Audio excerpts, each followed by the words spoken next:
Hi guys! Welcome sa enginerdmath channel. Sa video na to ay tuturo ko sa inyo ang derivatives rule and formula. So kung gusto niyo itong matutunan, just keep on watching.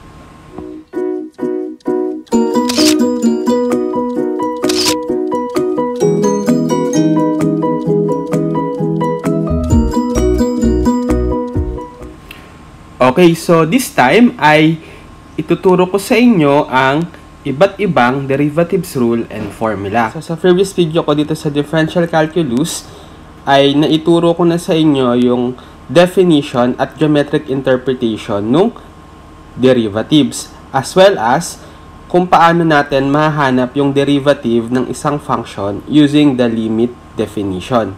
So ngayon, i-discuss ko naman yung mga different derivatives rule and formula para mas madali nating mahanap yung derivative ng isang function without having to calculate it using the long method, yung limit definition nito. Okay? So, for the first one, we have if c is a constant and if f of x is equal to c for all x, then f prime of x is equal to 0. Okay, in other words, yung derivative ng kahit anong constant number is just 0. Okay? So, therefore, if we have example y is equal to 2 and f of x is equal to negative 5, so yung y prime natin is equal to 0 and f prime of x natin is equal to 0 since they are all constants. Okay? So, yun lang yon. Next, if n is a positive integer and if f of x is equal to x raised to n, then f prime of x is equal to n x raised to n minus 1. So, ito yung power formula for derivatives. So, kung meron ka x raised to certain exponent na positive integer n, ang derivative lang nun is, ibababa mo yung n as numerical coefficient, and then yung x, babawasan mo yung exponent niya ng 1. So, x raised to n minus 1. Okay, so for example, y is equal to x to the 5th, and f of x is equal to x. So, n natin dito is 5. So, pag hinanap natin yung y prime, baba si 5 na n. So, 5 times x raised to 5 na n minus 1. So, magiging 5x raised to the 4th power. Okay? Then, yung f prime of x naman is, this time, yung x natin ay may exponent na invisible 1, right? So, parang, pag binaba mo, magiging 1 times x raised to 1 minus 1 or 1 times x raised to 0. Any number raised to 0 is 1. So, parang 1 times 1 or simply 1. So, therefore, pwede din natin itong makonsider as rule na derivative ng x is equal to 1. Okay?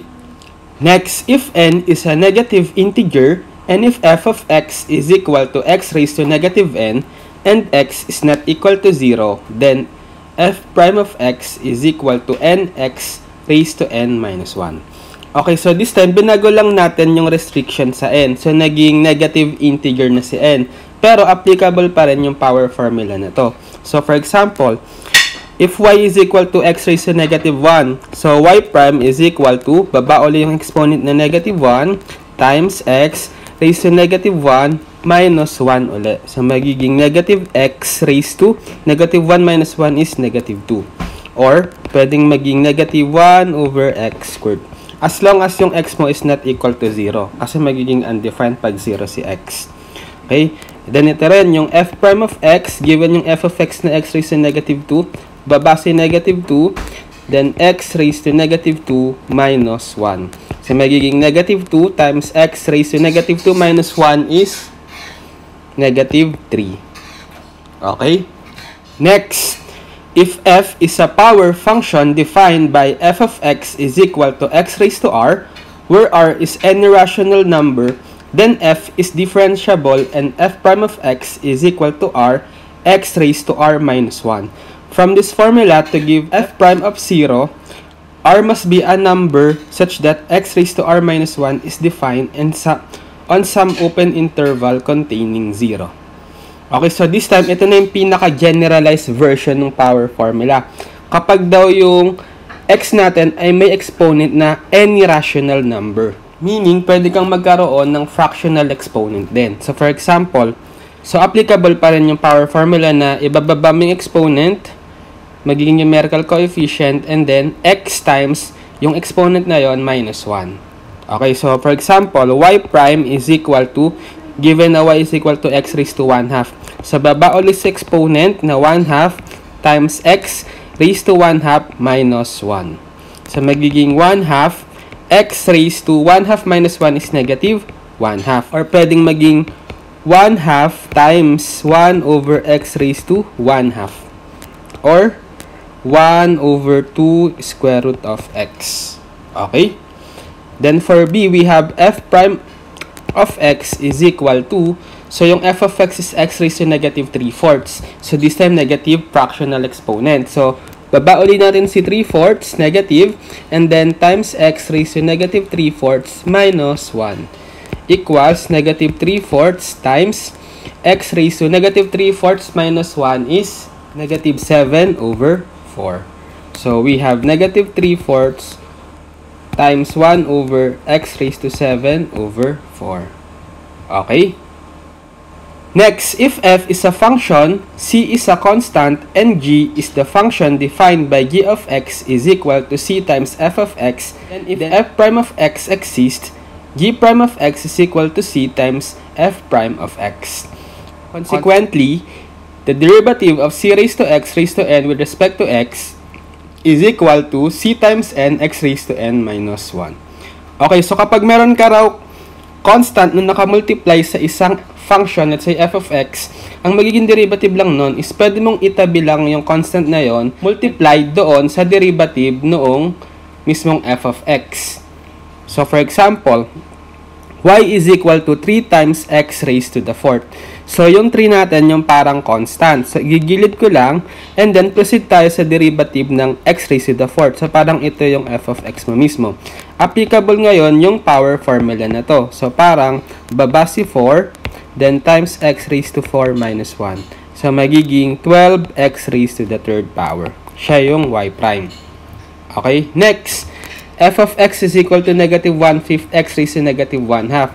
So ngayon, yung constant natin is negative 1/5. So f prime of x is equal to, tabi ko muna si negative 1/5, then proceed sa paghanap ng derivative ng x raised to negative 1/2. So same as power formula, baba si negative 1/2 times x raised to negative 1/2, minusan natin ng 1 yung exponent. So multiply natin yung constant, negative 1/5 times negative 1/2, positive 1/10. X raised to negative 1/2 minus 1 is negative 3/2. Or 1 over 10 x raised to 3/2. Okay? Next, the derivative of the sum of a finite number of functions is equal to the sum of their derivative if these derivatives exist. If f of x is equal to f sub 1 of x plus f sub 2 of x plus dot dot dot plus f sub n of x, then f prime of x is equal to f sub 1 prime of x plus f sub 2 prime of x plus dot dot dot plus f sub n prime of x. Okay, so kung meron ka raw sum or difference of different functions at hinanap mo yung derivative nun, pwede mong isa-isahin or term by term hanapin yung derivative ng bawat function na yon. So for example, if f of x is equal to 7x to the 4th minus 2x cubed plus 8x plus 5, find a prime of x and b f prime of 1. So, kung mapapansin nyo, meron kayong sum and difference of different functions. So, kapag ganun, pwede nyo isa-isahin i-derivative yung bawat term. Therefore, f prime of x is equal to, derivative nitong 7x to the 4th is 7 times 4 times x raised to 4 minus 1 minus, ito rin, derivative ng 2x cubed is, copy si constant 2, then power rule, 3 times x raised to 3 minus 1 plus derivative din ng 8x, so constant si 8, tabi times derivative ng x is just 1, right? Base doon sa kanina. Plus 5, derivative ng constant is just 0.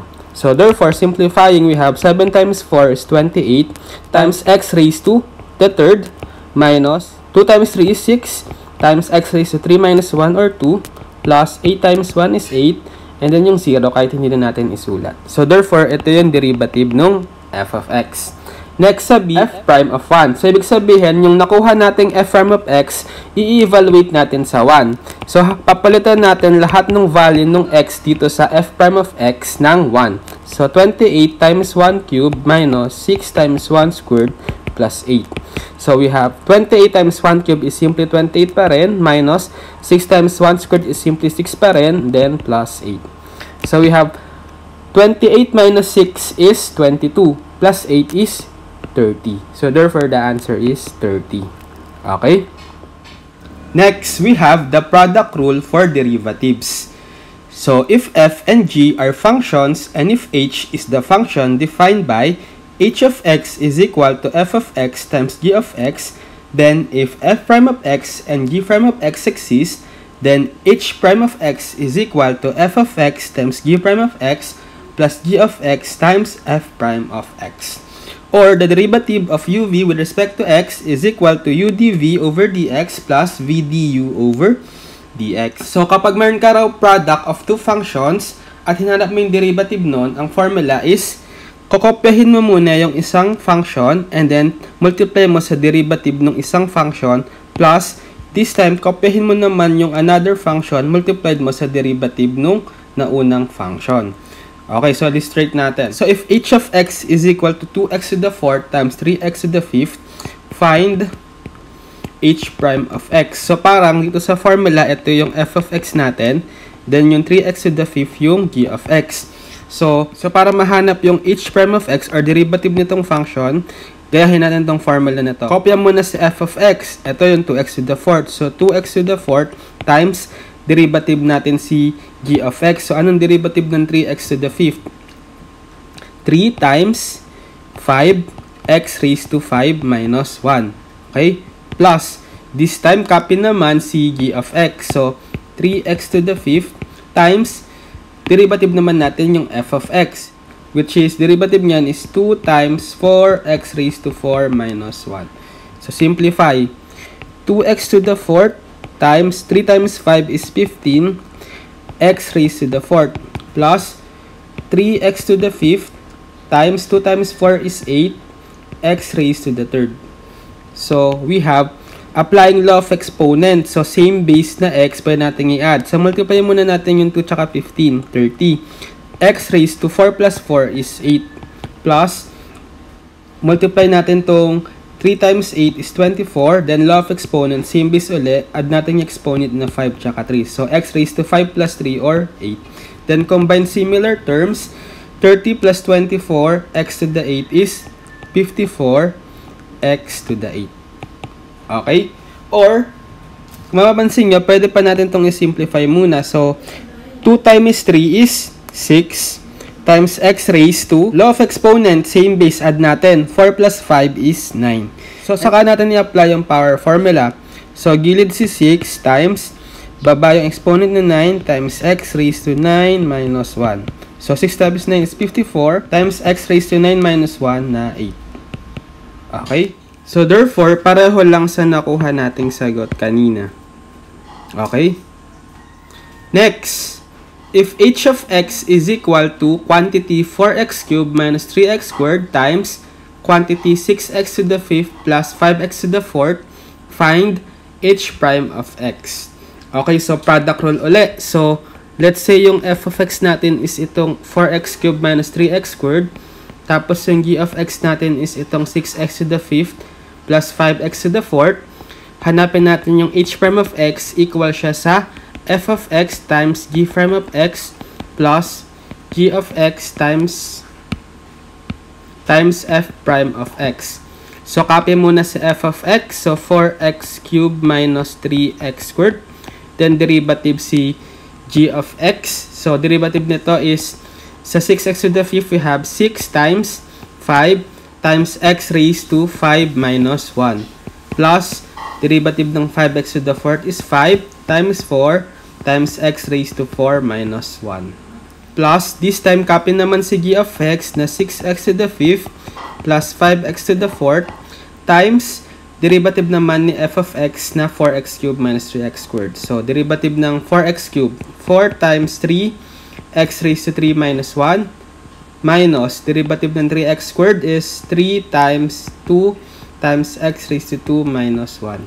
So simplify, we have 4x cubed minus 3x squared times 6 times 5 is 30, x raised to 5 minus 1 is 4, plus 5 times 4 is 20, times x raised to 4 minus 1 is 3, plus 6x to the 5th plus 5x to the 4th, times 4 times 3 is 12, times x raised to 3 minus 1 is 2, minus 3 times 2 is 6, times x raised to 2 minus 1 is 1, or kahit hindi na natin isulat. So, simplify na lang natin using FOIL method. So, we have 120 x to the 7th plus 80 x to the 6th minus 90 x to the 6th minus 60 x to the 5th. Then ito rin plus 72 x to the 7th minus 36 x to the 6th plus 60 x to the 6th minus 30 x to the 5th. Tapos combine similar term sa x raised to 7. Meron tayong dalawa. 120 plus 72 is 192 x to the 7th. Sa x to the 6, meron tayong 80, negative 90, negative 36, saka 60. Ilan yon? Negative 10, negative 46, plus 60, positive 14. So, plus 14x to the 6th. And then, sa x to the 5th, negative 60 minus 30 is negative 90x to the 5th. So, therefore, this is the final answer. Now, pwede nyo rin gawin, simplify nyo muna itong product ng dalawang binomial. And then, tsaka nyo i-apply yung power formula term by term. Mag-a-arrive din kayo sa same answer na to. Okay? Next, we have also the quotient rule for derivatives. So, if f and g are functions, and if h is the function defined by h of x is equal to f of x over g of x, where g of x is not equal to 0, then if f prime of x and g prime of x exists, h prime of x is equal to g of x times f prime of x minus f of x times g prime of x over g of x quantity squared. Or the derivative of u over v with respect to x is equal to v du over dx minus u dv over dx over v squared. Okay, so this time kapag meron ka raw f of x saka g of x, tapos dinivide mo sila at hinanap mo yung derivative nun, ang formula is copy mo si g of x, multiply sa derivative ng f of x, minus copy mo naman si f of x, multiply sa derivative ng g of x, over square mo si g of x. Or if we have the derivative of u over v with respect to x, it is equal to v du over dx minus u dv over dx over v squared. Okay, so illustrate natin sa example. So if h of x is equal to negative 2x over 3x squared, find h prime of x. So, given tayong h of x, so parang itong negative 2x yung f of x natin, tapos itong 3x squared yung g of x natin. So, therefore, h prime of x is equal to, copy muna natin si g of x, so 3x squared times derivative ng f of x, which is negative 2x, is negative 2 times derivative ng x is 1. Minus, copy naman natin si f of x na negative 2x, times derivative ng g of x na 3x squared is 3 times 2 times x raised to 2 minus 1 over square ng g of x na 3x squared. So, 3x squared quantity squared. So, simplify, we have 3x squared times negative 2. So, ito ay magiging positive na kasi negative times negative 2x is plus 2x times 3 times 2 is 6 times x raised to 2 minus 1 or 1 na lang. So, 6x. Over, ito distribute natin yung exponent, 9x to the 4th. So, simplify, we have negative 6x squared plus 12x squared over 9x to the 4th. Or simply, negative 6x squared plus 12x squared is 6x squared over 9x to the 4th. So, simplify. 6 divided by 9 is 2/3. And then ito, law of exponent, x squared divided by x to the 4th is parang x squared minus 4. Division. So, subtract natin. X raised to negative 2. Or 2 over 3x squared. Okay? So, pwede rin yung simplify muna natin to. So, magiging negative 2/3 x raised to 1 minus 2. So, parang negative 2/3 x raised to negative 1. Then, apply natin yung power rule. Baba natin yung exponent na negative 1. So, negative 2/3 times negative 1. Then, x raised to negative 1 minus 1. So, positive 2/3 times x raised to negative 2 or 2 over 3x squared. So, same lang, diba? Okay? Next, we have, if h of x is equal to 4x cubed plus 5 over x squared minus 3x plus 2, find h prime of x. So, quotient rule uli. So, let's say yung f of x natin is itong 4x cubed plus 5. Tapos, yung g of x natin is itong x squared minus 3x plus 2.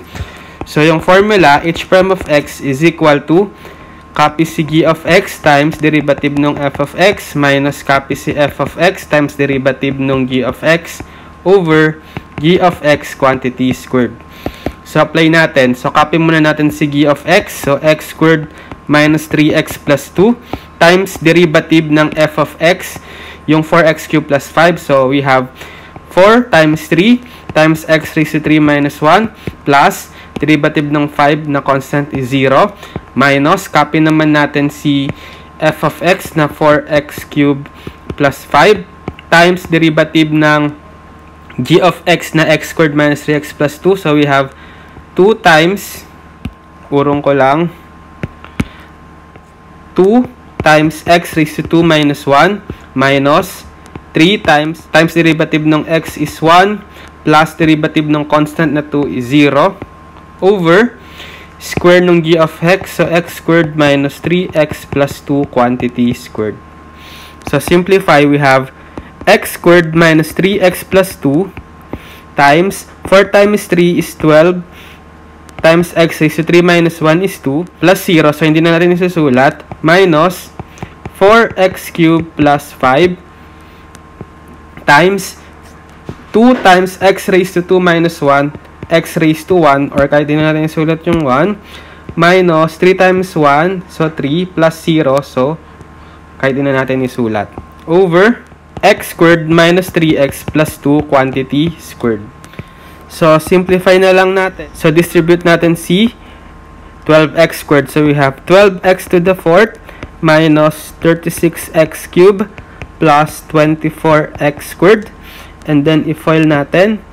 So, we have, and then, distribute ko na lang muna si negative dito sa 4x cubed plus 5. So, magiging negative 4, tapos negative 5. Then, tsaka natin i-FOIL. So, negative 4x cubed times 2x is negative 8x to the 4th. Negative 4x cubed times negative 3 is positive 12x cubed. Negative 5 times 2x is negative 10x. And negative 5 times negative 3 is positive 15. Over x squared minus 3x plus 2 quantity squared. So, combine natin similar terms. 12x to the 4th minus 8x to the 4th is 4x to the 4th. Negative 36x cubed plus 12x cubed is negative 24x cubed. Si positive 24x squared. So, wala nang i-combine. So, copy na lang. And then, itong negative 10x, wala na rin. Tsaka yung constant na 15. Over x squared minus 3x plus 2 quantity squared. So, therefore, this is the final answer. Okay? So, I think that's it for this video, derivatives, rule, and formula. So, sana ay may natutunan kayo sa video na to at maraming salamat sa panunood.